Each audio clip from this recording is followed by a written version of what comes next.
All right, so hello and welcome to the very first ever episode of First Note. And I'm joined today by a very, very wonderful lady whose music that I've been listening to a lot since you came into my world.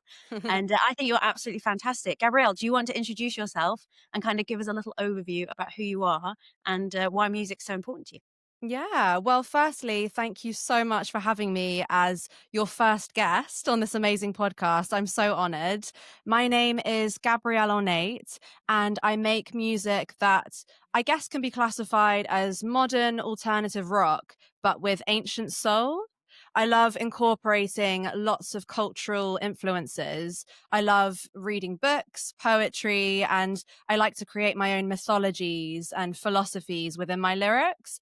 And then in terms of the actual musical side of things, I've always been a pop girly growing up. So I like to make sure that all of my choruses are as bangery as they can be. So yeah, definitely a pop chorus, but with a bit of a heavier rock sound. Because I collaborate with my partner, Orlando. He brings the rock and I definitely bring the pop.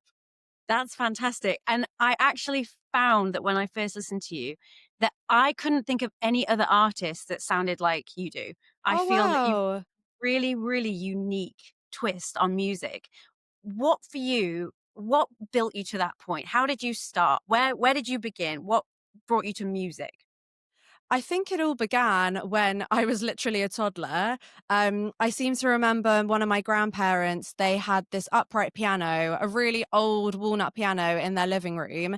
And I was just always so intrigued by it. I always gravitated towards it. I was always bashing around on the keys, thinking I sounded really jazzy and avant garde at the time. Probably sounded terrible, but still, it definitely planted that seed of being so entranced by music and music making. And my grandma also has tapes of me singing to myself in the buggy.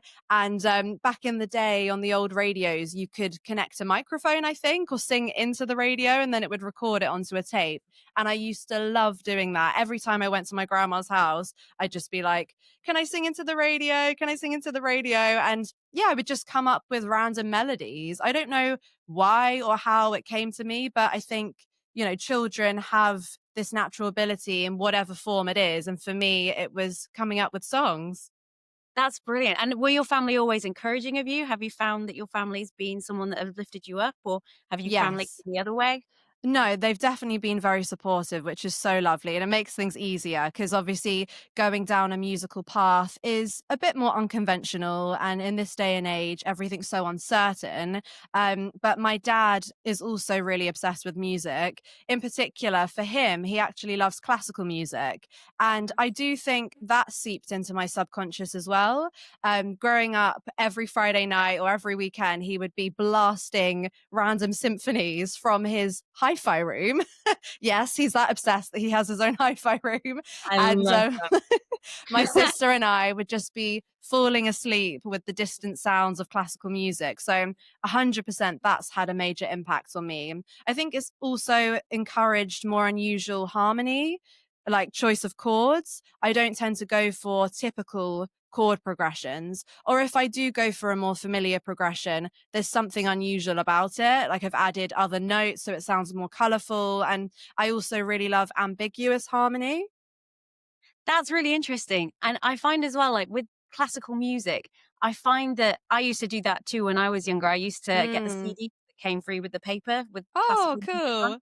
And I find that when you listen to classical music specifically, it sort of draws you to really ethereal worlds. So do you think Yes. that had an impact on you going into the kind of mythology type genre?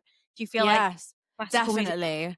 Yeah, I hadn't really thought about it like that because to me, growing up listening to classical music, I didn't necessarily associate it with the ethereal. But I think now you say it, it definitely must have an impact. And also, a lot of these symphonies are about quite ethereal things or far out concepts. So I think there must be a link. Yeah, I would like to think so from listening to your music. And I felt like I was hearing things under the rock that were orchestral and had that Mm, power and that kind of grasp that kind of takes you on a bit of a storytelling journey. yeah. What age were you when you decided this is for me? This is where I want to kind of zone in on, focus in on. no other pathways, career wise or hobby wise? What age were you when you realized that was your kind of path? Well, I've always been writing songs my whole life, so it's always been a lifelong passion and hobby. I guess I decided to pursue it as a career when I chose to go to a music university in London.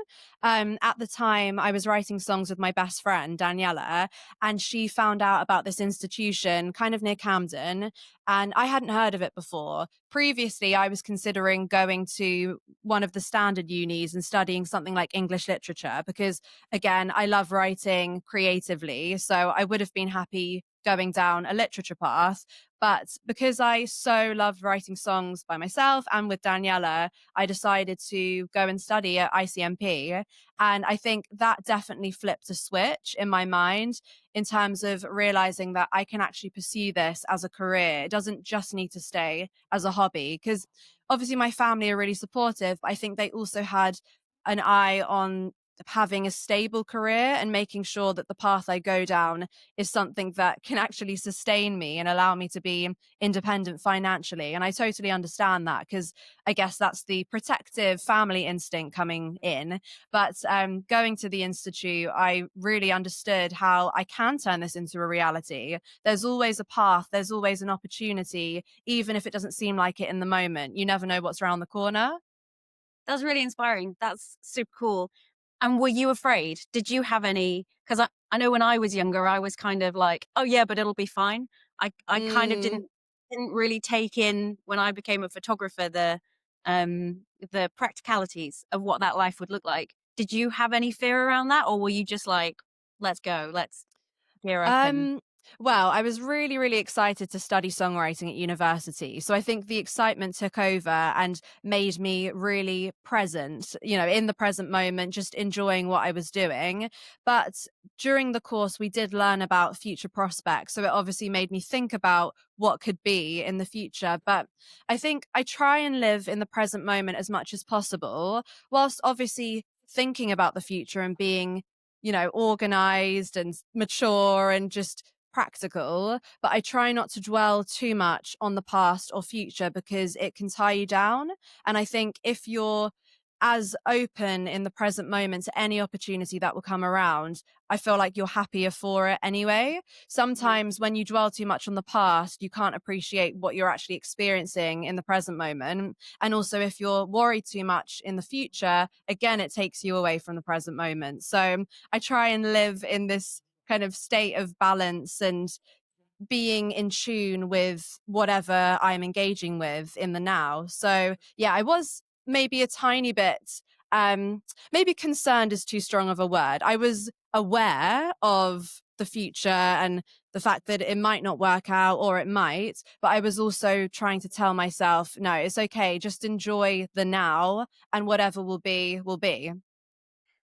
It's really interesting hearing you talk because the way you talk is almost like listening to a lot of the themes that come up in your music, like being present. Mm, And yes. you can tell that that's something that is really authentic to you, and that those values that you've got that come through in your music are clearly in the way you're talking now, very, very it all lines up, it all aligns. Yes.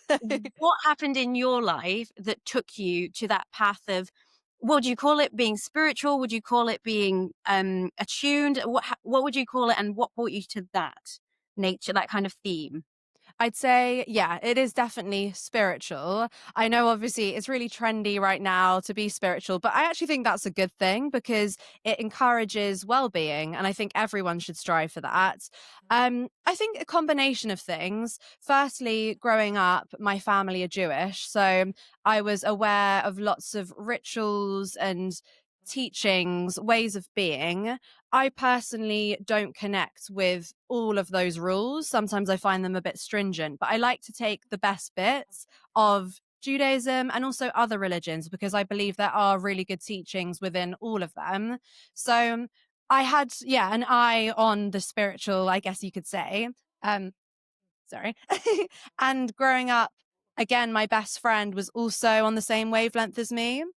So we'd always have philosophical discussions about life, nature of reality, all of that kind of stuff. I love thinking in a far out way.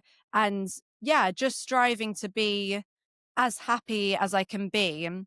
Luckily, I haven't had any kind of intense trauma in my life. So my spirituality doesn't necessarily come from that place. I think I've seen, my friends be in a bad way, and I've looked at what's going on in the world. And I think I'm quite introspective, and I like to ponder on certain topics and analyze it in my own mind, and then strive to apply those kind of teachings to my own life. I think that's really fantastic, and I think it's really important to say that not all creativity has to come from being deeply traumatized.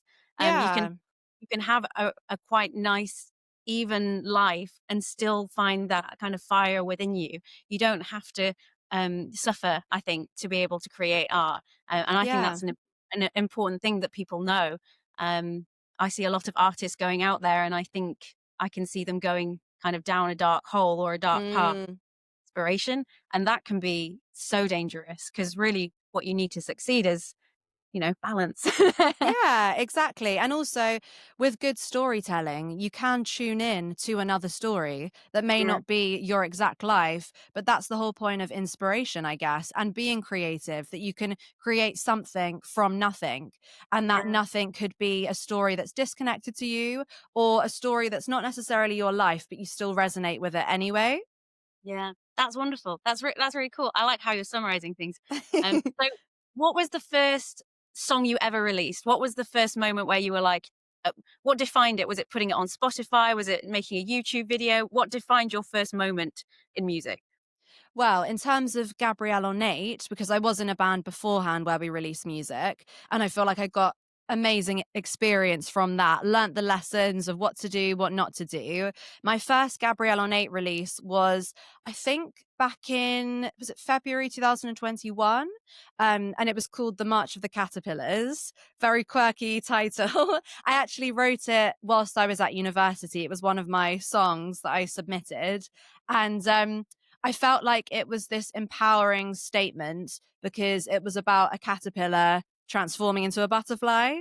And I saw that as myself becoming this creative identity, Gabrielle Ornate. Like, I just felt like it was the union between all of the things that I was inspired by and I loved growing up, actually manifesting into my adult artist self. So, yeah, definitely a strong message for my first song. So would you say that was almost like a love letter to yourself in a way? You're kind I of think yeah. so. Yeah. Because, yeah, even though I haven't had explicit trauma growing up, I've definitely gone on a journey within myself in terms of becoming an empowered individual. I think growing up, I was always very bubbly, but I definitely hated conflict and resonate more with the introverted side. I'd say I'm definitely like an extroverted introvert. So on the outside, I'm very bubbly and chatty and friendly, but I also prefer to kind of recharge my energy, sorry, by myself.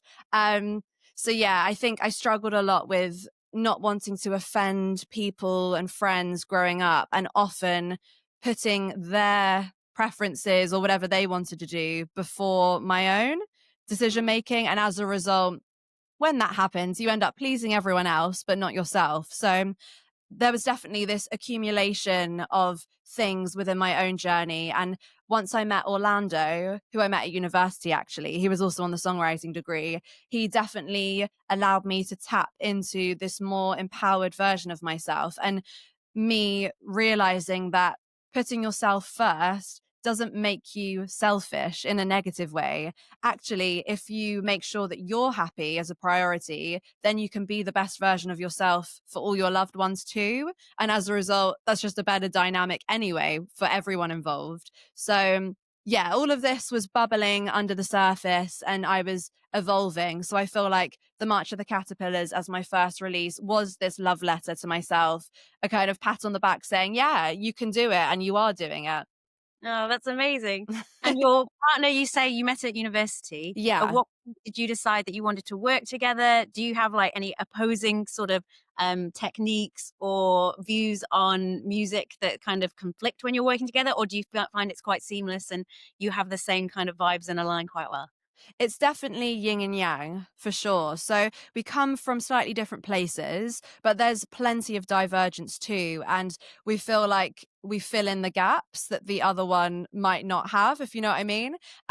Yeah, we met right at the start of the course. I think it was actually on the like welcome day.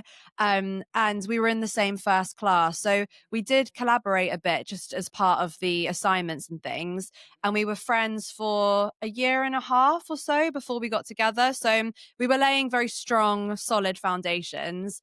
And I think at first the collaboration started, as well as just doing like assignments for the classes. Orlando helped me with the production of some of my songs and my solo material. He helped mix it for me because Orlando is an incredible producer. He studied it earlier on at school, so he is just so au fait with everything. And production was something that I was just getting to grips with from the get go at the start of the institution because I'd never really done production before. So he definitely filled in that gap for me. And I think as we became more and more comfortable together, working together on different aspects, we just kind of realized naturally that we would be a perfect team in terms of songwriting. As I said earlier, Orlando came from more of a rocky background, whereas with me, I was brought up on, classic rock like the Beatles and Pink Floyd, etc. But I didn't know as much as him by any means when it came to rock. And I was brought up much more on pop, listening to MTV, well, watching music videos on MTV. I went to a dance class growing up where we would just be dancing to all the 90s, noughties, pop girl bangers. And so it was definitely, yeah, in my blood. And I Right. think it just creates a really nice fusion. I don't find that we have any major conflict. Um, it's just, say, when we're working on a production, we both believe in it so much that we want it to be perfect. So it'll be like, oh no, I think this needs tweaking. And or Orlando will be like, no, I don't agree, blah, blah, blah. But it's just healthy conflict rather than, anything too troublesome. That's really great, and how nice as well for you to find someone that kind of fills that production gap, because, Yes. I mean, from my perspective as an artist myself, I find the vision fine, I find the execution fun, but how to put that together and push it out into the world, for me, is like this whole other thing. Emails, oh, I don't wanna go there. Yes, But exactly. what would you say in the music sphere, which is quite new to me, which Mm. elements of the music sphere do you find the least inspiring and the most kind of difficult to struggle with, which are least compatible with you as a person? Mm, I think probably growing up traditionally, it would be the lyric side. Although, since going to the Institute, we focus so much on lyric writing that I grew to love it as like one of the best elements. So I think that's a really nice thing. Cause yeah, traditionally, I'm definitely melody first. I've had strange things throughout my life where I hear melodies in my dreams and sometimes I remember them. You know, in your dream, when you're trying to remember something, and so you're telling yourself within the dream, don't forget this, don't forget this, don't forget this. Sometimes you don't forget it, but often you do. But I have written a number of songs that have started from a melody in my dream, which is pretty cool. So, yeah, that's kind of weird, but interesting. So it's always been That's amazing. yeah, yeah, such a strange thing. I think my friend Daniela growing up also had a similar thing. But yeah, it's always been melody first for me. Lyrics, I kind of knew what I wanted to say growing up, but I just couldn't find the words to say it, I guess. And also, to be honest, getting more into reading has helped so much with my general lyrical palette. I love reading books and just seeing phrases that I absolutely love and resonate with, and I just jot it down on my phone notes. So I have this huge bank of random words that I've come across in life or in literature that I just am really inspired by. So whenever Orlando and I are writing a song, often I'll get up the notes to see if there are any cool phrases that trigger something. I do the same thing with my photography as well, so it's funny that you say Ah, I like poetry, so I'll, like, jot down little, things that I like too, so that yeah, I feel oh, like we're on nice. Yes. wavelength there. And what would you say, which song that you've released encompasses you the most? Is there a song other than March of the Caterpillars, which was your first song, which I think always Mm, is there yeah. a song that really encompasses everything you wanna say, or is it yet to come? Are you yet to write that one? Ooh, I mean, I do really resonate with Phantasm. That kind of commenced our slightly more gothic era sonically. Because with the Gabrielle Ornate songs, it's definitely a spectrum where it goes from more kind of alternative pop rock, where there are much more synthy elements and maybe more interesting chord progressions. And then it goes down the darker, heavier routes, which some people have actually described as alternative metal, which is interesting to me because I'd never associate my music with metal, but then listening to some of the guitar sounds on the more gothic songs like Stolen Faces, Haunted Earth, Phantasm, I do get it. I mean, to be honest, Haunted Earth is actually one that I feel really resonates mine and Orlando's songwriting. It's I think one of the first kind of third person stories that we turned into a song and then released. It's like our eco anthem. So it follows this female protagonist who could also be perceived as a sort of messiah figure, but it's not a religious song per se. It's just someone that wants to save the world, basically, and is speaking to all of the people around her saying, wake up, we can save the earth. Or we can let it run into its own demise. So, yeah, we wanted to write a song that was an eco anthem and put it into this third person narrative. So it becomes quite fable like or like a mythology. So I feel like Haunted Earth is a great representation of how our lyrical style has evolved. Because I always used to write first person things about my empowerment and fighting off, like inner demons and that kind of thing, which I totally love too. But I guess there's only so much of that topic you can write. I think it was time for us to branch out and write about third person stories that still reflect similar themes, but are just more varied, I guess. That's really interesting. And on that note, when you say talking about different themes externally from yourself, like the environment and things like that, would you say a fan of yours or a potential fan of yours needs to be someone with an interest in spirituality? It needs to be someone with an interest in the environment? Or do you think your music can be open to literally any ear? What would you say the kind of average fan looks like for a Gabrielle Ornate fan? How would you describe them? I think for someone to truly sink their teeth into all aspects of my music, including the lyrics, it probably makes sense that they are also spiritual or alternative in some way in terms of their style, the way they dress, or the topics they're interested in. Someone that loves, philosophizing and thinking about life more deeply. However, I feel that our melodies are catchy enough that someone could just listen to our song and think, that sounds good. I like that without needing to delve deeply. But it's the kind of thing like, if like the people that are interested in those sorts of topics will hopefully read the lyrics and think, oh, she's talking about something deeper here. I want to delve deeper into her world. Yeah, I found that that's exactly what I did. As soon as I listened to Ah, went and Googled the lyrics, that's exactly what I did. oh, I was like, brilliant. yeah, well, I just thought, the melodies are bangers. You can't Thank you can't you. deny that. It's easy to listen to and go, yeah, this is cool. But and then I heard certain phrases popping up, which I thought Mm. that's interesting, and I thought, how do they relate together? So it's interesting that you say that. Um, Oh. and in terms of when you're writing a song and you've got it finished and you're about to put it out into the world, how are you doing that? How are people finding you? Where's the best place to discover Gabrielle Ornate? What sphere? Well, all of the go to social media platforms, as you would expect, Instagram mainly and TikTok. I do have a Facebook page, but I feel like it's slightly old world. So I kind of share things onto the Facebook page, but I'm not as active on there. And YouTube too. I post all of my music videos on YouTube, and then I've started doing short snippets on YouTube Shorts. So yeah, I also have a website too, which I do update with all of my latest releases. I'm actually in that process at the moment because Orlando and I have planned to release a new single. I haven't announced it yet, but it's coming out at the beginning of January and it's called Metaphysical.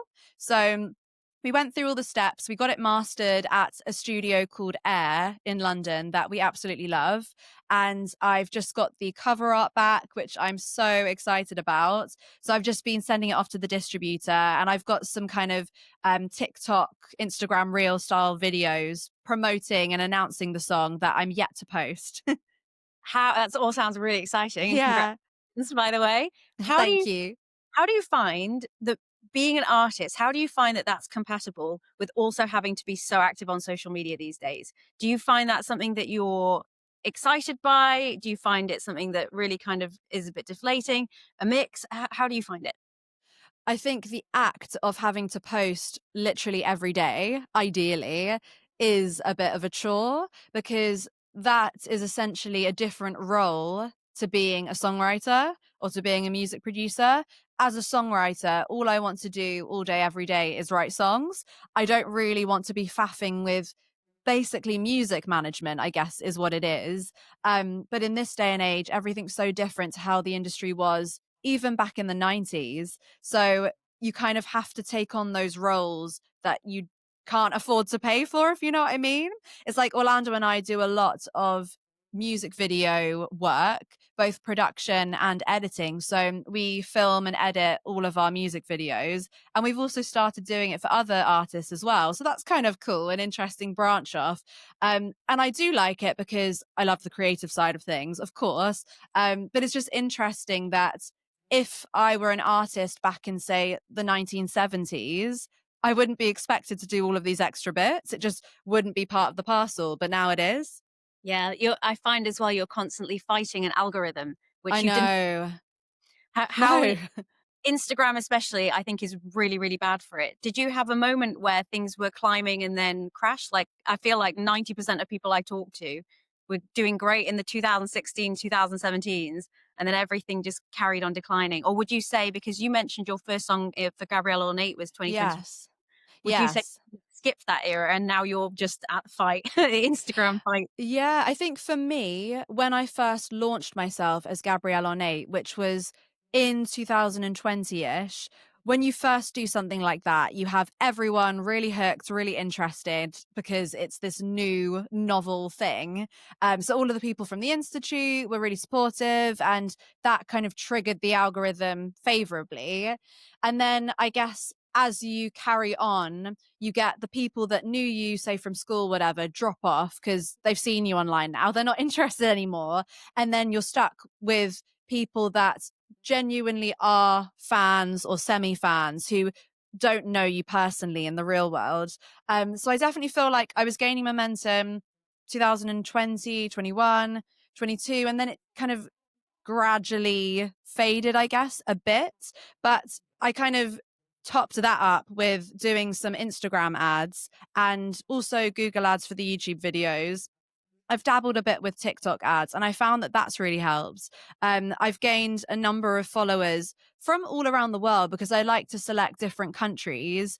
Even there's someone that really likes my music who's based in Sweden, and we ended up meeting up when they went on holiday to London. So gained a friend there, which was really nice. So I know obviously adverts on social media can also be a bit of a cash cow, but if you do them correctly and you're not throwing all of your money at it, you're doing it sensibly, it can be really useful.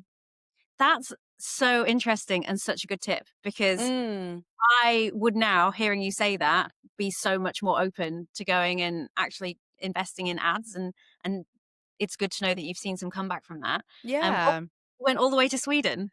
No, the person from Sweden was holidaying in London, so we met in London. That's so.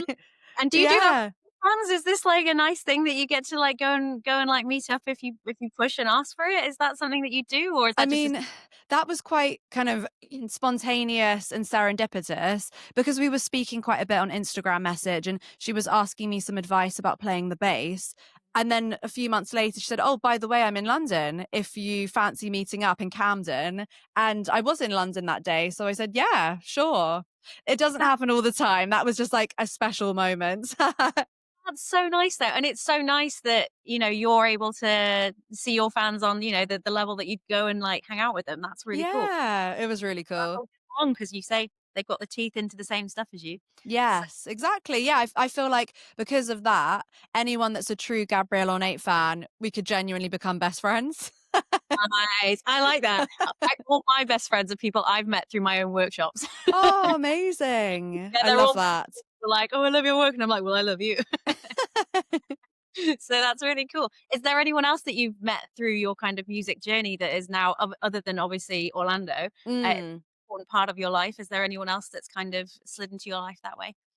Well, various instrumentalists that I found along the way, either through the Institute or just through knowing people, because I feel like I've built a really good network now where it's friends of friends in the music world or someone that they've worked with that, they really support. So, yeah, the other members of my band in the live context, Matt and Raj, we're really good friends. And we also work together in another project for a different artist that I also do music video stuff for. So I feel like I've built a really nice group of people that it's the kind of thing once you meet them, you then use them for every other time you need them kind of thing. That makes a lot of sense. Would you say that the most important thing in your music is connection? And would you say that that connection, if it is, would you say that connection is for the people listening, for the people that are around you while you create it, all of it? How does connection kind of play a role within what you do? And is it important to you? Yeah, connection is definitely probably the main theme, the main concept that my music is embodying and that I'm striving to achieve with my music. I think the main form of connection is people being able to connect to themselves and tap into the best version of themselves by listening to my music, because I feel like I'm trying to achieve that or have tried to achieve that and have reached a state of equilibrium where I am happy in life. Obviously, there are ups and downs, but I feel like I've reached a good place, and music has helped me get to that place. So I want the same for every other person. But of course, connection is really important when it comes to the music making and the team behind it, Orlando, especially, my live band. Other friends that are songwriters and creatives, where we inspire each other and hype each other up. So, yeah, connection is definitely the main thing. Fantastic. And as a potential listener of your music, if I was going through a breakup, which song of yours would you recommend that I listen to? I'd say probably Phantasm, Mm. because Phantasm was inspired by a bit of a friendship breakup in my life, and I also kind of channeled it to be an inner demon as well, because sometimes in life you have a struggle with someone, but it can also be a reflection of an internal struggle and you're kind of projecting onto them. So whether it's a breakup or a divorce from a certain element of you that is a bit more toxic or less healthy and you want to put it to bed, or whether it's a real breakup with someone that, you want them out of your life, Phantasm's definitely got that empowered energy that will hype you up and just make you feel ready to take on the world. I love that. That's it, and I've listened to that one this morning, so Oh, I good. agree. I completely agree. And in terms of what's coming next for you, what lies ahead in the future for you? How would you like your career to go, or how do you think, is it good to think that far ahead, or would you prefer to sort of stay within the next foreseeable future? What I like to do is envisage the kind of world that I want to attract or manifest, whatever word you want to use. Um, but I try not to fill in the details too much, because I feel the less vague or the more detailed you become, it starts to introduce doubt. Say if you're thinking, oh, I need to play at this particular venue by this time, and then time goes on, the doubt starts to creep in, or the worry, or, how's it going to happen? When's it going to happen? I need to expect a reply via email from this person. It creates unnecessary stress and negativity. So I like to focus on one thing at a time in terms of what I'm actually doing practically, but I like to create a mood board or a Pinterest board or whatever it is that has photos representing the life and the world that I want to be living in with my music. That's a really, really good answer. Gonna keep that momentum going. What does success look like to you?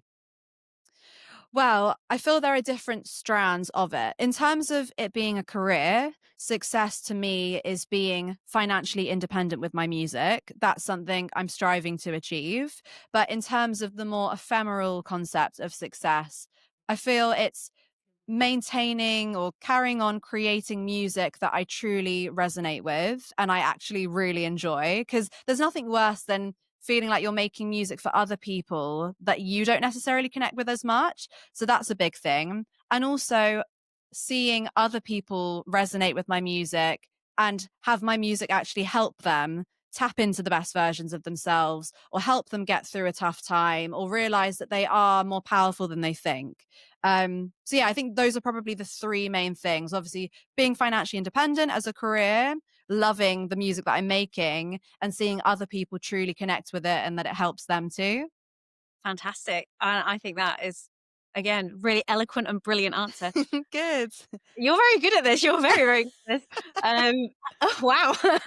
You've got, and if you were going to give someone advice who was starting out in their you at 15 years old, what Mm. advice would you give them, knowing everything that you've been through as an artist to get to where you are now? What advice would you give them ahead of their journey?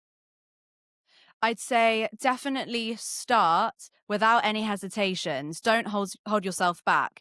Say there were times where I could have started posting videos sooner than I did, and when you think, oh, if I was posting back then, I would have gained more views at this point. Blah blah blah. So if there's anything holding you back, don't worry. It takes time to build up, your brand, your identity. So you might as well start. Also, I'd say don't be swayed by what other people are doing because if you're jumping on trends, you're already too late. The best thing in life, as a musician especially, is to form your own sonic identity, brand identity. You want to be the next trend starter rather than someone that's just jumping on the bandwagon of someone else that's already successful. So, yeah, definitely forging your own path in being a truly unique artist is the best way and that will provide you with as much longevity. Again, if you're sounding like someone else, surely people will get bored of you sooner rather than later. Whereas if you formed your own sound, that's going to stand the test of time. Fantastic. And this concludes all my questions. Wow. Oh, that was so interesting. Oh, good. I'm glad. Yeah. What's coming up for you in the next like couple of weeks? What's going on for you in the foreseeable future? In the next couple of weeks, I'm doing more prep for my new single. So I think Orlando and I are going to venture outdoors and start filming for the music video.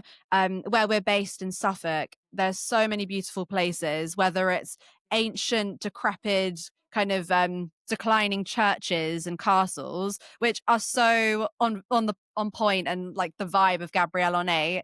And also there are some really beautiful beaches and forests and things like that. So yeah, I'm Cool. very at home in this location. So yeah, definitely scouting out places for the music video and starting to edit that. And then we've also been cracking on with a new song called Nomad. I just recorded the vocals for it yesterday. So I'm going to carry on compiling those. And yeah, there's always something new in the works with us. Awesome.